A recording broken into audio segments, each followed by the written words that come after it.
is undoubtedly, it is unquestionably the most frequently used means of controlling microorganisms if the material can withstand it. Now, some things can't withstand the temperature changes if we might need to sterilize it. So we have to use something else. But it's the easiest to use, it's the most cost effective, it is without doubt the most widely used means. Even in your home, we control microorganisms with heat. When we talk about heat, we can talk about moist heat or dry heat. Moist heat typically involves steam. Dry heat. Everybody here in central Indiana, where our summers are known for high humidity. You go to Arizona, they'll have 10-degree higher temperatures and you won't feel nearly as uncomfortable. And that's because the humidity out there is not quite as here in central Indiana. The amount of water vapor in the air makes us feel uncomfortable. The amount of water vapor in the air can help to control microorganisms with heat. So we'll talk about that in moist heat. That's what I mean. Dry heat. Some examples of dry heat. Can you think of examples of dry heat that we've used in the laboratory to control microorganisms? Bunsen burner, incineration. Incineration. Incineration will completely oxidize any material that is subject to it. You oxidize it, carbon dioxide and water. When you take your Bunsen burner, you take your octane loop, you take your needle, place it in the flame, you oxidize it, completely oxidize it. There's nothing left. Bunsen burner is the one you're most familiar with. But in some situations, you may not be allowed to use a Bunsen burner. Everybody here from California. In California, it is a state law that you cannot have an open flame on the bench top. That's much of a hazard for fire. So how do they aseptically transfer materials?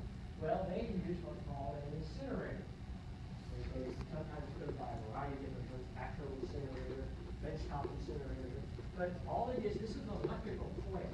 What you have here is a series of coils that heat up when you turn it on. And you take your inoculating loop or your inoculating needle and you place it into there.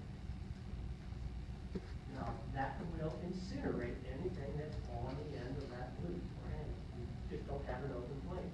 And in some laboratories, this is the preferred means of disinfection or sterilization because some bacteria on the end of your inoculating loop or handle, when you put it in that flame, before they're completely oxidized, they'll aerosolize.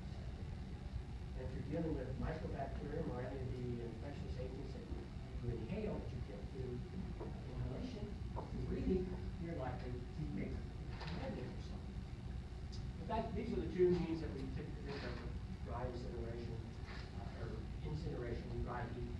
In a laboratory or in a hospital environment, you'll have an incinerator, and all bandages and things like that are incinerated. They're completely oxidized, they're carbon dioxide. Hot air oven.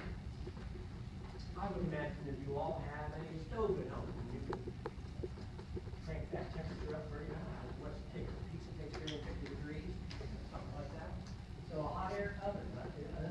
Your oven is a hot air oven. We have a laboratory one.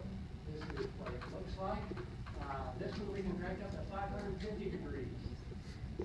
Now, a hot air oven will oxidize materials, but it won't completely oxidize the carbon dioxide and water the way incineration is. This can be very effective, but for timing, it depends upon the organism, depends upon the material, depends upon the numbers. But typically they will tell you, well, you need to subject the material to 160 to 170 degrees centigrade for 1 to 2 hours. And I think that corresponds with what your book says, close temperature. But this is a very common way of sterilizing materials that is used in a surgical arena, for example, scissors and forceps. Moist heat has a tendency to dull these types of instruments. So these will frequently be sterilized in a hot air oven. They would be wrapped in some type of wrap paper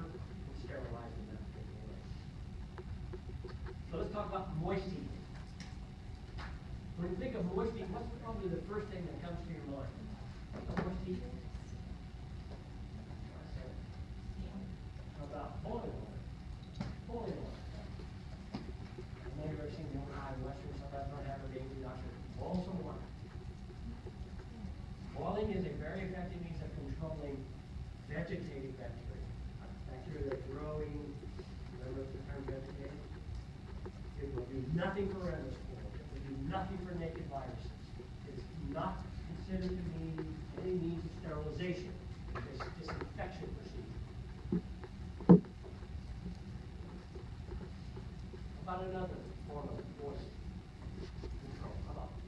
Come on, let's work. Pasteurization. Pasteurization is typically thought of with respect to dairy products. But there are a number of beer manufacturers that pasteurize their product before they bottle it. Pasteurization has undergone a number of technological changes as well as changes as different organisms appear to be spread by dairy products. At this point, I normally would show a little YouTube video on Louis Pasteur and pasteurization. If you're interested, just Google pasteurization in YouTube or go to YouTube, search for pasteurization. I'm sure you'll find it. One of the first ones there. But from a technological standpoint, we talk about batch pasteurization. And that's just what it is, a batch.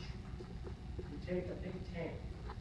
I grew up on a farm and we had dairy cows and we would milk every evening. We would fill this tank up and we would pasteurize by turning the heaters on. We had to turn them on for a minimum of 30 minutes and it had to be 63 degrees centigrade. The big tank, batch pasteurization. This is sometimes referred to as low temperature, long time, LTLT. Low temperature, long time. Because in comparison to the next procedure, 63 degrees is low temperature. Technically, I think that's 62.9, but we're not technical. The next one's called flash pasteurization. Flash pasteurization. High temperature, low time. This, you can shorten that 30 minutes, 15 seconds by raising the temperature to 72 degrees Celsius. Now this involves a new technology. Flash pasteurization involves a series of tubes, very thin tubes that you push the milk into, subject it to that temperature for a short period of time, and then cool it. We could go even higher. We could go to ultra-high temperature pasteurization, UHTP, and this is 135 degrees for 1 degree Celsius. You know, I don't care if you remember these times. I'm not going to ask you that. I want you to realize that there are different conditions for different times. And if we really want to hit it good, and some people would say that this is a sterilizing product, we'll use ultra-high temperature sterilization. Your book talks about it. The book mentions the little containers of creamer that you'll find in a restaurant. They're not refrigerated at all. They've been treated so as to essentially be sterile. Okay, so that's moist heat, boiling water, pasteurization. We can talk about tyndallization, but that's not much. We'll talk about moist heat with pressure. Pressure. Now we're simply talking about old-fashioned home pressure cooker. In the laboratory, we call it an autoclave. I know that the society today is quite different from what it was when I was growing up, but how many of you know what a pressure cooker is? Okay, some of you do, and your home don't have a pressure cooker. For those of you who don't know, it's typically it's a good-sized pot. It's got a lid. It's got a rubber gasket that allows you to hermetically seal. Hermetic means airtight. So what you do is you have a roast or maybe some potatoes. You put them in there with water. You put it on the stove. You crank that lid down. As the water boils, because it's a closed vessel, the pressure goes up. As the pressure goes up, the temperature of the water gets higher and higher. But with that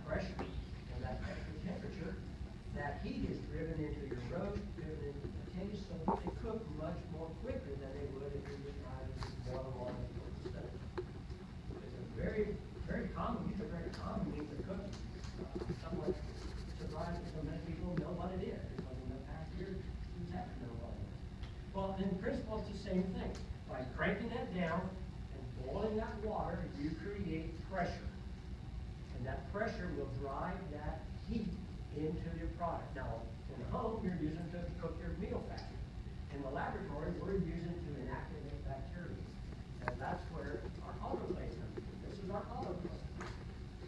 There on the prep bench in the lab. On the other side of that wall, we have two autoclaves. If you want to look at them, you want to see them, let me know. Go walk around there and take a look at them. Every book will have the obligatory diagram of an autoclave. I'm certainly not concerned that you try to memorize that. But we've got an open chamber. We've got, you can't see it, this is the door that will come up and seal the chamber pressure. There's a jacket that surrounds it. You can see the jacket up here. There's a steam jacket, Chevron steam jacket. And once you turn it on, all of the steam in that jacket is evacuated into the chamber. So it drives all the cool air out, and all that pressure and moist, that heat goes into it. It takes several cycles to get it up. But what we can attain, in an autoclave, we can attain temperatures of easily 121 degrees centigrade. And with that pressure, 121 degrees centigrade, for a minimum of 15 minutes, we can inactivate underscores. So it is this sporocidal means of destroying all forms of bacteria. Now, I gave you those times and temperatures. 121 degrees centigrade, 15 pounds additional pressure for a minimum of 15 minutes. That will vary. That's minimum. If I have a single tube of medium and I want to autoclave it, that's minimum. If I increase the number of tubes, or if I increase the volume of a bigger flask, I have to increase the time. This chart is a little bit difficult to see. It's not clear, and I really don't know why. I've tried several times constructing it up, so it doesn't even talk about that. Anyway, this shows you the times required to sterilize different size materials. Here's our basic test tube, 10 mils, 15 minutes. Recall those 200